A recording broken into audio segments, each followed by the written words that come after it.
సత్యసాక్షి అనుదిన మన్నా ద్వారా మీ అందరికీ శుభోదయం.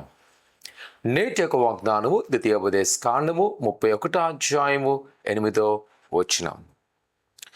నీ ముందర నడుచువాడు యెహోవా, ఆయన నీకు తోడై ఉండెను. ప్రియకుమార కుమార్తె, ఉదయకాల సమయంలో దేవునక పరోక్షమైన మాట.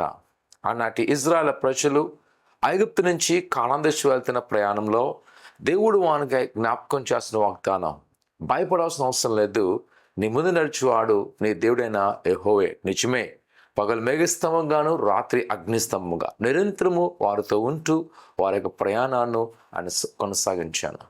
ఈ ప్రయాణంలో వారికి ఆటంకాలు రాలేదా?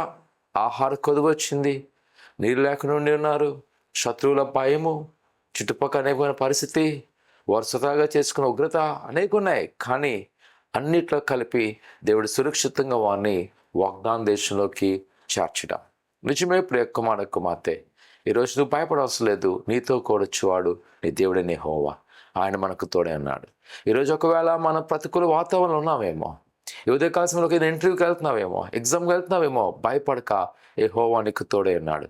ఆయన నీకు సహాయం చేయను, ఆయన నడిపించును, ఆయన బలపరచును. ఒకవేళ ఈరోజు ఎంత చింతున్నా భయపడక ఆ నీతో ధైర్యంతో ముందుకు వెళ్ళు. ప్రభు దీవించిన గాక. ప్రార్థన చేసుకుందాం. పరిశుద్ధుడా ఘనమైన దేవా, నీ కున్నాలు నీ కుమార్తె జ్ఞాపకం చేసుకోండి. మీరు ఇచ్చిన వాగ్దానం ప్రకారం నువ్వు మాతో తోడే ఉంటానా ప్రభా, నీ గొప్ప కార్యం చేయండి, నీ గొప్ప ఆశ నింపండి. ప్రతి కొదులు ఆటంకాలు తొలగించమంటుంది దేవా, నీ కున్నాలు. ఆయన ఆనాటి ఇజ్రాయెల్ ప్రజలు ఎలాగైతే వాగ్దానం పొందుకుని నెరవేర్చున్నారో, ఈ రోజునైనా మా జీవితంలో కూడా నీ వాగ్దానం నెరవేర్చండి. ఎటువంటి దిగులు చెందకుండా మాకు తోడే ఉండమని ఏసునామమున వాడుతాం తండ్రి. ఆమేన్. నమ్మకించండి. ప్రభు సకాలం నడిపించును గాక. ఆమేన్.